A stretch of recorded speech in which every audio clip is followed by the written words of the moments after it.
Mahi spends 70% of her income every month and saves ₹8400. If her income is increased by 25% while her expenditure is decreased by 25%, then her saving becomes. अब इनमें से options बताना। तो देखिए, किसी भी income के दो पार्ट होते हैं, ठीक है। एक होता है एक्सपेंडिचर, खर्चा कितना हुआ, एक हुआ सेविंग कितना हुआ, ठीक है।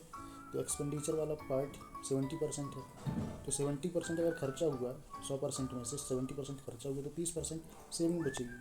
तो ये 30%, यहाँ 70%, जीरो से जीरो कैंसिल कर देंगे तो रेशियो क्या आ जाएगा, 7:3 का आ जाएगा, ठीक है। तो 7:3, अब 3 पार्ट की वैल्यू उसने वहाँ यहाँ पर ये बोली है कि 84 है, ठीक। तो एक पार्ट की वैल्यू क्या हो जाएगी, तो एक पार्ट की वैल्यू 3 से इसको कैंसिल करेंगे 2800 हो जाएगी, है ना। अब टोटल पार्ट मतलब 7 और 3 इन दोनों को और जोड़ जाएंगे तो 10 आ जाएगा। 10 मान लीजिए पूरी सैलरी है, ठीक है, 10 पूरी सैलरी है। एक पार्ट जो है 2800 रुपये है, तो 10 पार्ट पूरी सैलरी कितनी हो जाएगी, 2800 हो जाएगी, 28,000 हो जाएगी। अब बोल रहा है कि अगर उसकी इनकम 25% से बढ़ जाए, ये है टोटल इनकम 28,000, अगर ये 28,000 25% से बढ़ जाए, 25% का मतलब हम जानते हैं 1/4 होता है, तो 1/4 मतलब 4 तो उसकी सैलरी है, 4 में एक पार्ट अगर बढ़ा दिया जाए तो 5/4 हो जाएगा, है ना। तो 5/4 अगर हम इसको सॉल्व करें तो ये हो जाएगा 7,000, तो 35,000 उसकी अब नई सैलरी हो गई, ठीक है। और बोल रहा है कि एक्सपेंडिचर को डिक्रीज कर दिया जाए, तो हम जानते हैं 25% का वैल्यू होता है 1/4, ठीक।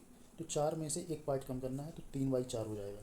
तो हमें तो एक्सपेंडिचर कितना था, ये 7 पार्ट है ना, 1 पार्ट कितना आया था, 2800 रुपये आया था, ठीक। और एक पार्ट कम कर रहे हैं तो 3/4 है ना। इसको सॉल्व करते हैं, 4 समझो, ठीक। तो ये इसको 7 × 7 × 3 हो जाएगा 49 × 3 मतलब 14700, ठीक है। तो अब पूछ रहा है देन हर सेविंग्स बिकम, तो ये है उसकी सैलरी 35,000, ये है उसका नया एक्सपेंडिचर, तो इसमें से इसको माइनस कर देंगे। 20,000 ये 14,700, 20,000 34,700, 300 और 20,300, ये है इसका आंसर। Thank you.